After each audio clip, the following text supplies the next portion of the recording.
Tak hanya mencengangkan, amnesti dan abolisi dari Presiden Prabowo Subianto pada Hasto Kristianto dan Thomas Lembong juga membuat sebagian pihak mempertanyakan niat di baliknya. PDI Perjuangan seketika menegaskan posisi mendukung pemerintahan Prabowo tak lama usai Hasto bebas dari tahanan. Jurnalis Kompas TV, Tifal Solesa, merangkumnya dalam ulasan Istana. Kepada yang terhormat Bapak Presiden Prabowo atas keputusan memberikan amnesti tersebut. Saya juga ingin mengucapkan terima kasih yang sebesar-besarnya kepada Presiden Republik Indonesia, Bapak Prabowo Subianto.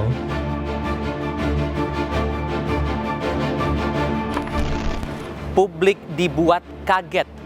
Presiden Prabowo ternyata mengusulkan pengampunan terhadap Hasto Kristianto dan Tom Lembong yang terjerat pidana. Usul diterima DPR, hingga membuat keduanya bersama ribuan orang lainnya mendapatkan amnesti dan abolisi. Sebagian menyambut baik, namun sebagian lain mengendus ada maksud lain di balik pengampunan itu. Saya Tifal Solesa, saatnya ulasan Istana. Hasto Kristianto dan Tom Lembong bebas penjara.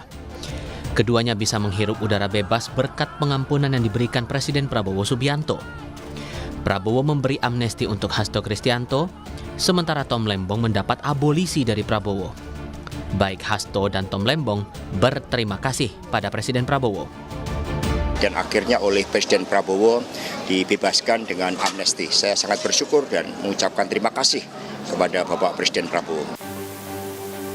Hasto divonis 3 tahun 6 bulan penjara akibat suap pengurusan pergantian antar waktu anggota DPR untuk Harun Masiku langsung bebas dari rutan KPK Jakarta Selatan. Sementara Tom Lembong diputus 4,5 tahun penjara dalam perkara korupsi importasi gula. Saya juga ingin mengucapkan terima kasih yang sebesar-besarnya kepada Presiden Republik Indonesia, Bapak Prabowo Subianto, bersama atas pemberian abolisi. Keputusan ini bukan hanya membebaskan saya secara fisik, tetapi juga memulihkan nama baik saya dan kehormatan saya sebagai seorang warga negara. Meski menjadi hak istimewa kepala negara, pemerintah memastikan komitmen pemerintah dalam memberantas korupsi tidak akan berubah. Bahwa yang namanya grasi, kemudian amnesti, abolisi, dan rehabilitasi itu adalah hak prerogatif atau hak istimewa dari seorang presiden, siapapun presidennya. Bahwa ada kekhawatiran terkait dengan apa yang disampaikan tadi, tidak usah khawatir. Bahwa Bapak Presiden tidak akan pernah gentar untuk tindak pidana korupsi. Pemberantasan itu tetap akan dilanjutkan oleh semua aparat penegak hukum. Abolisi dan amnesti ini bukanlah hal baru dan pernah dilakukan sejumlah presiden dari era Presiden Soekarno untuk menyelesaikan konflik politik dan meredakan ketegangan. Presiden Soekarno pernah memberikan abolisi pada anggota militer dan sipil yang terlibat pemberontakan di PRRI dan Permesta. Di era pemerintahan B.J. Habibie, pernah memberikan amnesti dan abolisi kepada aktivis pasca Orde Baru untuk rekonsiliasi pasca reformasi. Presiden Gus Dur di masa pemerintahannya pernah memberikan abolisi pada 4 tersangka politik. Sementara di pemerintahan Susilo Bambang Yudhoyono pernah memberikan abolisi menyeluruh pada orang-orang yang terlibat gerakan Aceh Merdeka. Amnesti dan abolisi untuk perkara korupsi baru pertama terjadi. Dugaan politis di balik pengampunan pidana pun mengemuka. Sekali lagi ini timbul interpretasi yang sangat panjang dan beragam. Apalagi tidak lumrah amnesti dan abolisi diberikan kepada kasus-kasus korupsi. Lepas dari konteks kasus ini, Presiden perlu menjawab apa maksud dan tujuannya drama politik ini dibuat berlarut-larut, namun ujungnya adalah pemberian amnesti dan abolisi. Menko Hukum, HAM, Imigrasi dan Pemasyarakatan Yusril Ihza Mahendra menekankan pengampunan kepada Hasto dan Tom sudah sesuai konstitusi. Jadi kalau kita membaca ketentuan di dalam pasal 2 dan pasal 4 dari Undang-Undang Nomor 11 Tahun 54 tentang amnesti dan abolisi itu, dengan demikian sudah tepat apa pemberian amnesti dan abolisi terhadap Pak Hasto dan terhadap Pak Thomas Lembong ini. Sehari usai bebas, Hasto Kristianto langsung menyusul ke Bali, masuk ke arena Kongres PDIP. Megawati terkejut, tak kuasa menahan haru.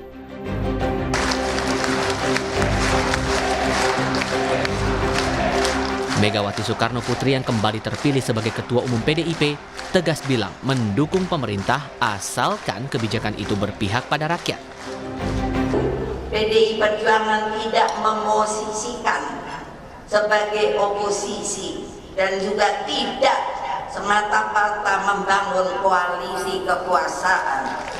Kita adalah partai ideologis yang berdiri di atas kebenaran, berpihak pada rakyat, dan bersikap tegas sebagai partai penyeimbang. Sikap PDIP memunculkan spekulasi. Mungkinkah PDIP akhirnya merapat ke barisan pendukung pemerintahan Prabowo? Yang tahu jawabannya persis adalah Pak Prabowo dan Ibu Megawati ya. Tetapi pada hari ini seperti kata Bang Ray tadi, saya tidak melihat ada sebuah tanda yang kuat bahwa PDI Perjuangan akan masuk ke dalam pemerintahan. Tetapi ini tentu semua kembali kepada pertimbangan dari Bapak Presiden karena ini adalah prerogatif Presiden. Analis politik Yunarto Wijaya menilai PDI Perjuangan belum akan menjadi bagian pemerintahan Prabowo. Saya malah meyakini tidak. Dari kemarin-kemarin saya selalu mengatakan bahwa lebih besar kemungkinan buat PDI Perjuangan tetap ada di luar pemerintahan, walaupun konteksnya adalah penyeimbang.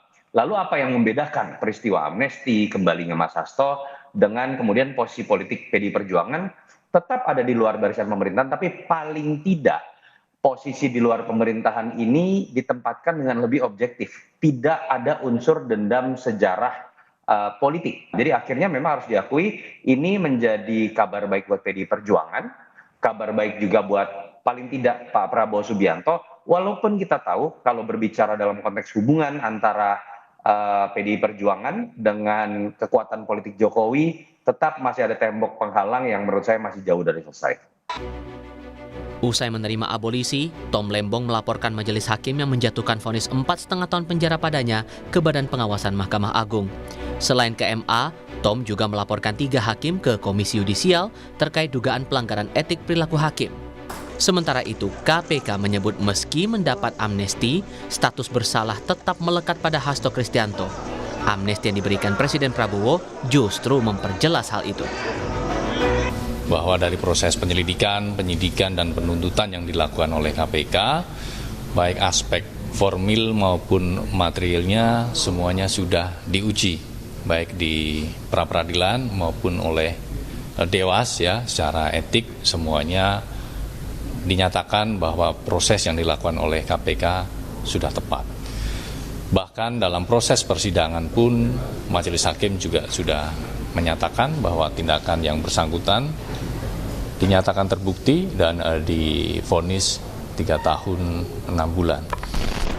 Keadilan yang tepat jalur pasti bisa membawa negara bersatu. Moga saja itu maksud Presiden Prabowo mengampuni Hasto dan Tom yang sempat dihukum. Tak salah pula publik berharap pengampunan ini murni alasan yuridis. Bukan ada niat untuk melindungi kepentingan lain. Untuk ulasan Istana, Tifal Solesa, Agi Meindarwan, Kompas TV.